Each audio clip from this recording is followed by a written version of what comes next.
Of all the planets in the solar system, Earth and Mars, the third and fourth planets from the Sun, are the most similar. But despite the similarities, Mars is essentially like no other planet. It is a unique world. It was an elusive and baffling planet to astronomers for hundreds of years. Through early telescopes, it appeared to be a small red sphere, later estimated to be about half the size of Earth.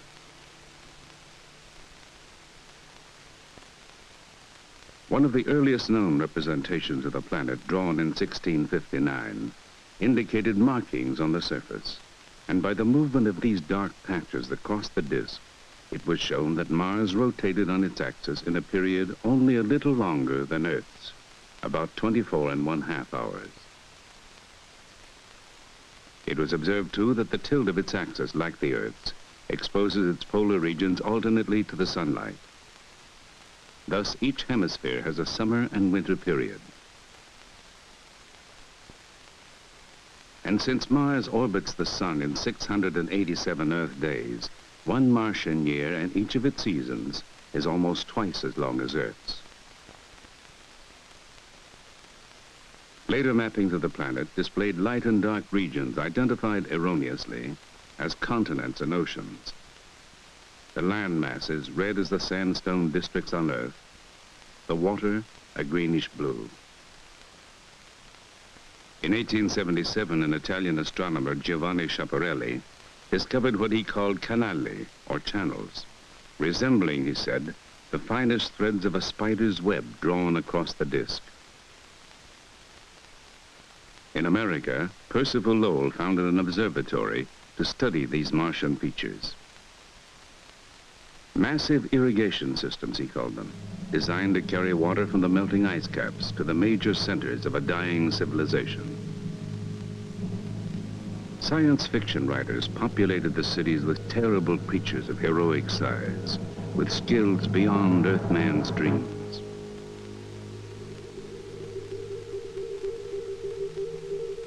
In the 1960s, 3 Mariner spacecraft flew by Mars and photographed about 10% of the surface.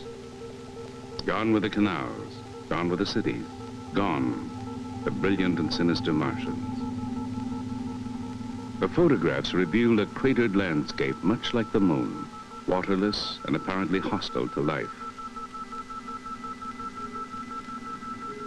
But in 1971, the Mariner 9 spacecraft orbited Mars and transmitted more than 7,000 photographs of the planet to Earth. The extensive mapping revealed a new and unexpected world.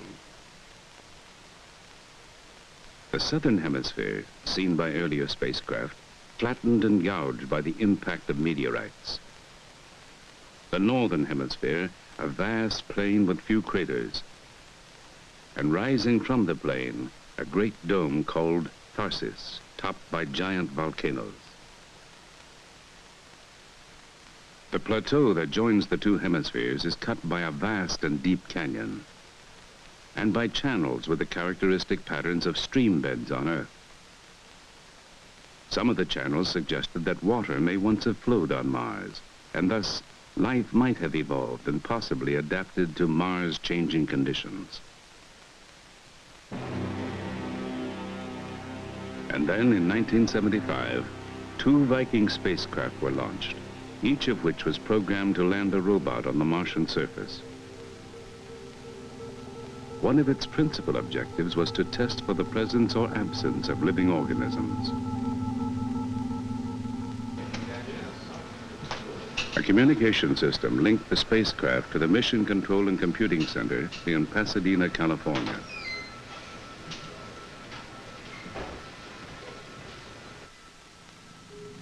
On June 19, 1976, the first Viking arrived in the vicinity of Mars after a year-long journey of more than 400 million miles. Once in orbit, its cameras were turned to a detailed examination of the landing area. Imaging teams on Earth scanned some 800 photographs covering a territory about the size of Texas. The chosen landing site was a flat expanse with a few impact craters, one of the lowest regions on the surface. On July 20th, 1976, flight controllers ordered the lander to separate from the orbiter. 5, 4, 3, 2, 1, separation. Descent sequencing, we're mission event word 0, and we have DL separation. Because of Mars' great distance from Earth, the signal traveling at the speed of light, 186,000 miles per second, took 19 minutes to reach the spacecraft. This necessitated a completely automated system on board for carrying out the landing maneuver. During the lander's descent, its instruments analyzed the properties of the thin Martian atmosphere. 59,000 feet coming up on quarter bar. Good roll attitude hold. Getting close to quarter bar. Firm quarter bar. Two loops and a high. Got it. We have quarter bar. Lander confirmed parachute deploy. Recon 1, TM2. Do I have sync? UHF minus 105. Format 3 is in sync. All right. Format 3 in sync. Leg deploy. 4,800 feet, 177 feet per second. Confirm roll maneuver. Parachute separation. Roger. Minus 105. 23 Gs. 2,600 feet, 188 feet per second. 2,600 feet. 2,600 feet. 366 feet. 73 feet per second. ACS is close to vertical. Nav is green for touchdown. ACS is green, 1.5 degrees per second max, 0.2 Gs. Feet per second. Touchdown, Win. Fantastic. 16 kilobits confirmed. Yes, we have a touchdown time of 12 hours, 12 minutes, 07.1 seconds. Job very well done. Outstanding, great navigation, perfect. I'm assuming that we must be sitting right on the X. So that's the smooth area. So everybody just did fabulous and couldn't be more pleased. Thank you. 25 seconds after landing, one of the two cameras was initiated and scanned the first picture of the Martian surface. About a half an hour later, when it started to come back from the orbiter, and we got the first 7 lines on the TV monitors, you could see gray and white light levels, and we knew there was something there. Look at the beautiful rocks. Fantastic. And all of a sudden, we were looking at the surface of Mars, and it was clear, it wasn't dusty, it was sharp. And when we got to the end of that first picture, with the dust and small pebbles in the footpad, it was just, it was really a miracle. In an instant, the picture was wiped off the TV monitors, and behind it came the filling in of the second picture, a long panoramic view that covers 300 degrees and extends from the lander to the horizon. It disclosed a sector of the basin called Planitia, covered with sand or dust and littered with rocks. The following day, Viking sent back the first color picture. A fine dust, red or yellow-brown, covers the ground. The sky is a light tint of the same color due to the particles of dust suspended in the air. 45 days after these historic events, Viking 2 landed at an area 4,600 miles northwest of Viking 1's landing site. A vast plain, littered too with rocks resembling those on Earth, produced by volcanic processes or by meteorite impact. While the landers conducted experiments on the surface,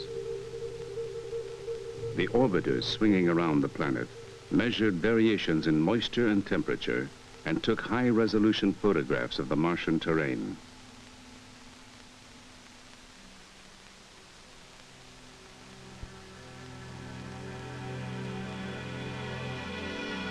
Four and a half billion years ago, the planets were formed from the gas and dust of the solar nebula. In the formation of a planet, heat is released and remains embedded in the growing mass. Because the heat can't escape as rapidly as the mass is growing, a point is reached eventually where the interior melts. On Mars, the heavier material sank toward the center, and the lighter material rose to form a crust at the surface.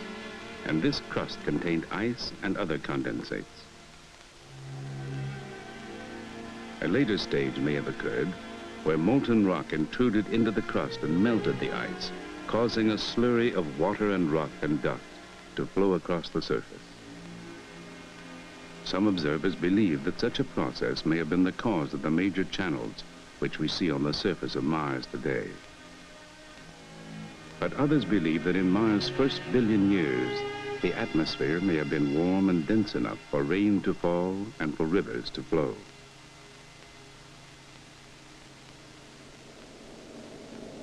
Gradually, the original thick, wet, and warm blanket of the atmosphere evolved into the thin, dry carbon dioxide atmosphere we find there today. Because of Mars' low atmospheric pressure and low temperatures, water can't exist in liquid form. It must either freeze or evaporate. But while there are no oceans or rivers on Mars, there is more water in total than anyone had expected.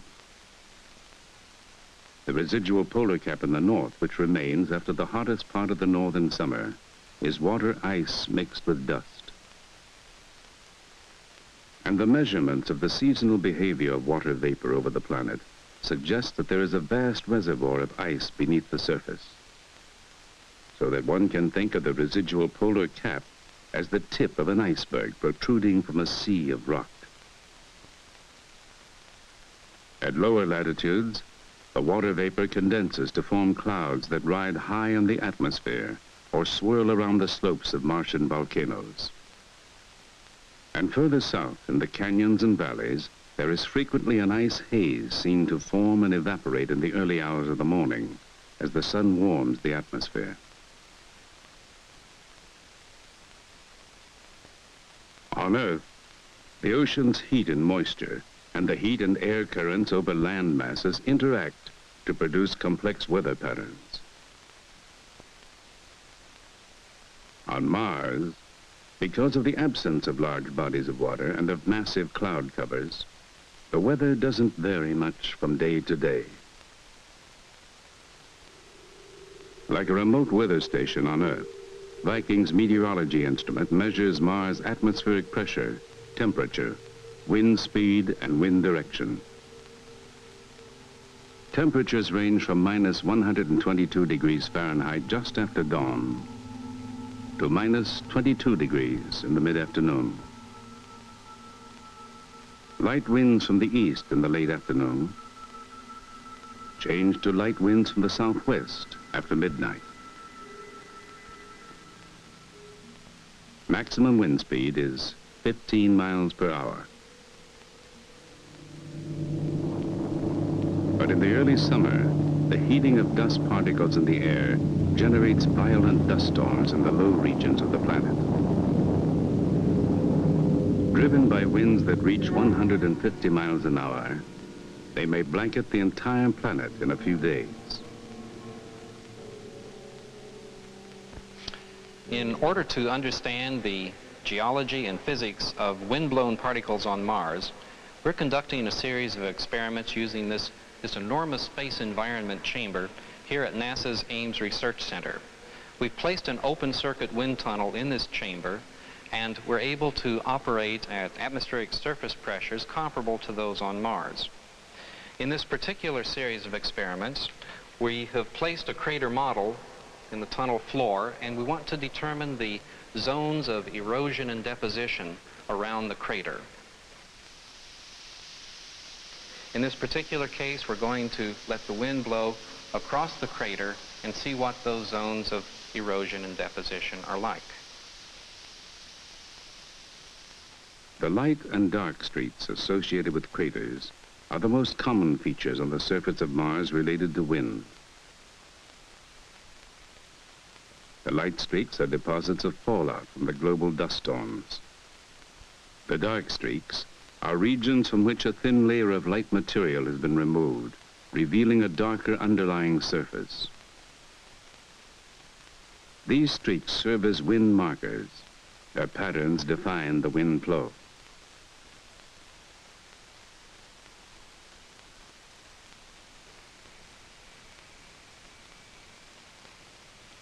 To the geologist, the features seen in the tens of thousands of photographs transmitted by Viking are the visible signs of the enormous forces and processes that have shaped the surface of Mars.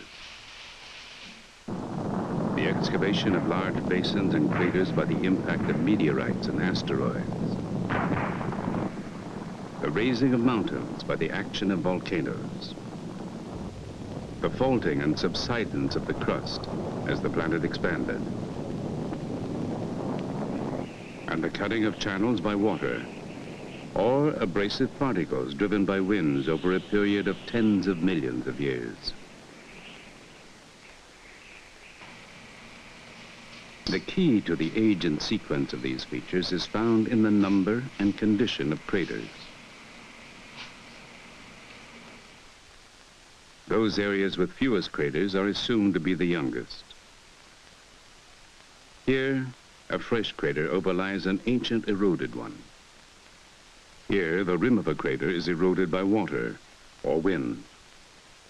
And here, adjacent to a fresh crater, is one of a cluster of crater rings, craters that have been buried to varying depths.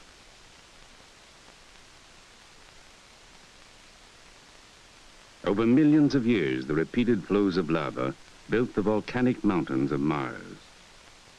12 are larger than any on Earth.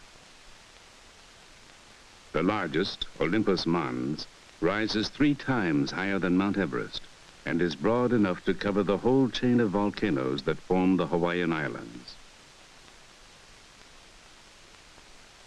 The great gash that cuts through Mars' equatorial zone is Valles Marineris, a mighty canyon system that extends over an area more than 3,000 miles long and up to 400 miles wide, and drops 4 miles below the flat cratered surface of the plateau. Canyon walls are gullied, dissected by tributary canyons, or scarred by catastrophic landslides, leaving steep cliffs and great fractured surfaces. Extending for 30 miles on the canyon floor is a field of sand dunes, suggesting that some of the debris produced by the collapse of the canyon walls was removed by wind.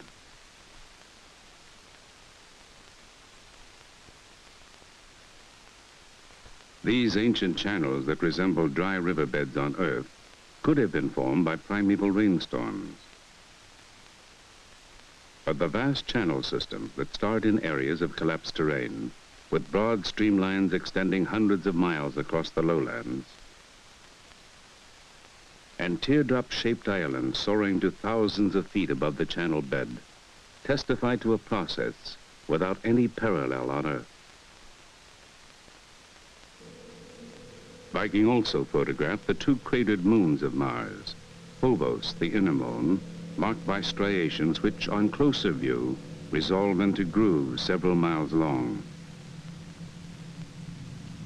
and Deimos, the smaller outer moon. Viking, traveling at 3,800 miles an hour and passing only 30 miles away, could observe boulders on the moon's surface, some as large as 100 feet across.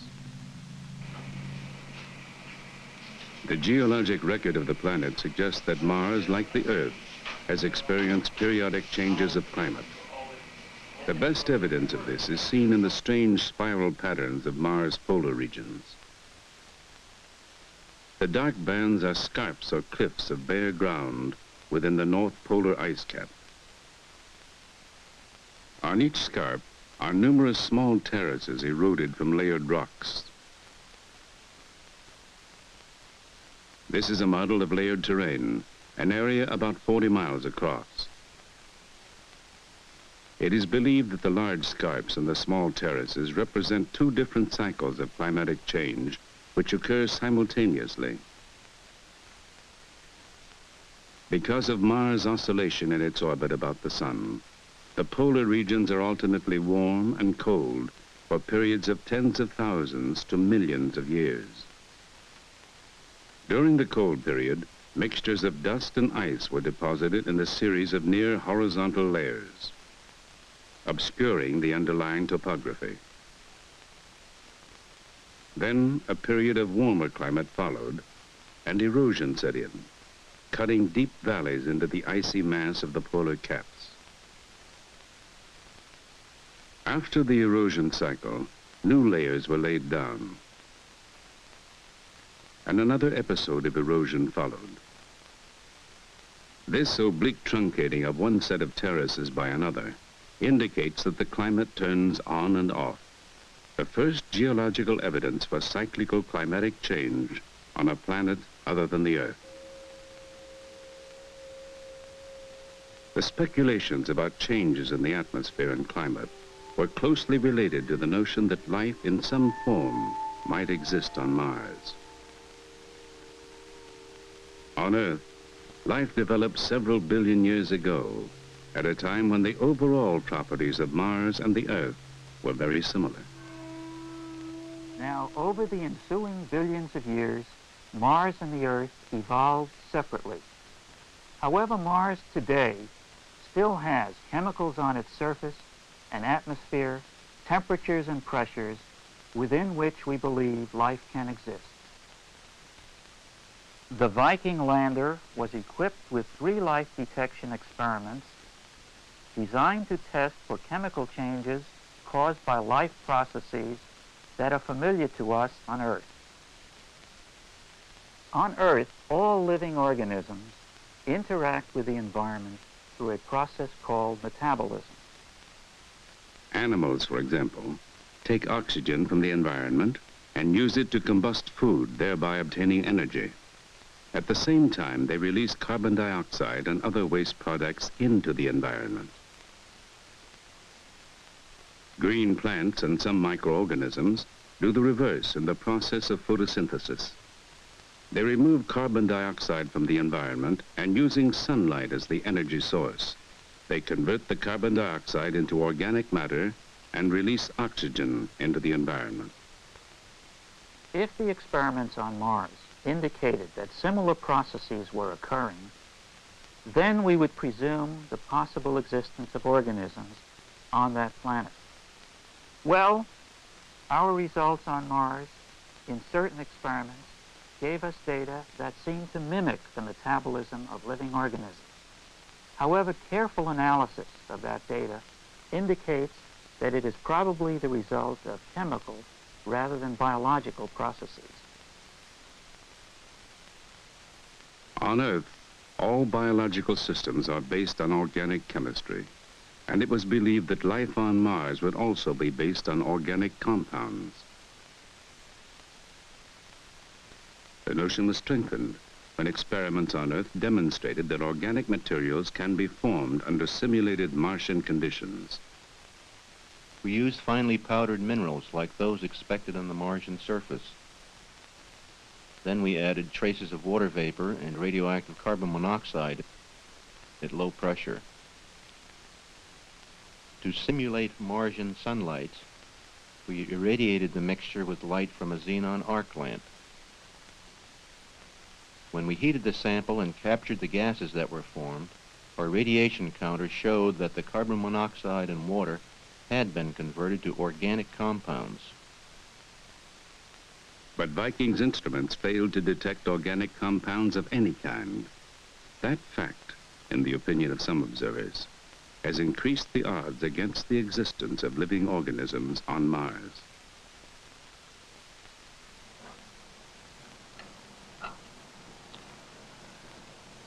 If we were able to do 1,000 experiments, different experiments on Mars, and to do these in a wide variety of places on Mars, in the canyons, on the polar caps, in some deep areas of the surface, and if in all of these experiments we got negative results, then the answer to the question, is there life on Mars, would almost certainly be no. But on the basis of just a few experiments, done at only 2 sites, very bland sites on the planet, I think it would be unscientific for us to come to that conclusion. All we can really say for sure is that we have run across some very interesting chemistry, a kind of chemistry that we do not see in surface samples from the Earth or surface samples from the Moon, and that's about where we are at the moment. Today, in laboratories across the nation, scientists are trying to simulate the results that we obtained on Mars. Some of the scientists are concentrating on irradiation experiments to see whether solar energy acting on Mars could have produced chemicals to account for the results. Other experiments are assuming that these chemicals were there and are testing one or another of these chemicals to see whether they can account for the results that were obtained.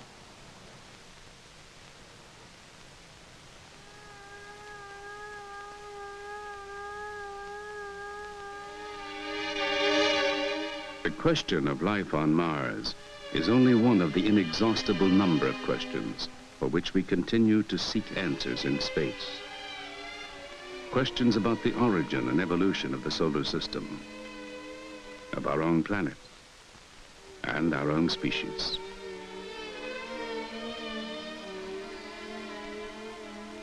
The search for answers is a goal of planetary exploration, and the journeys of our spacecraft to the near and far reaches of the solar system are beginning to provide some of the answers.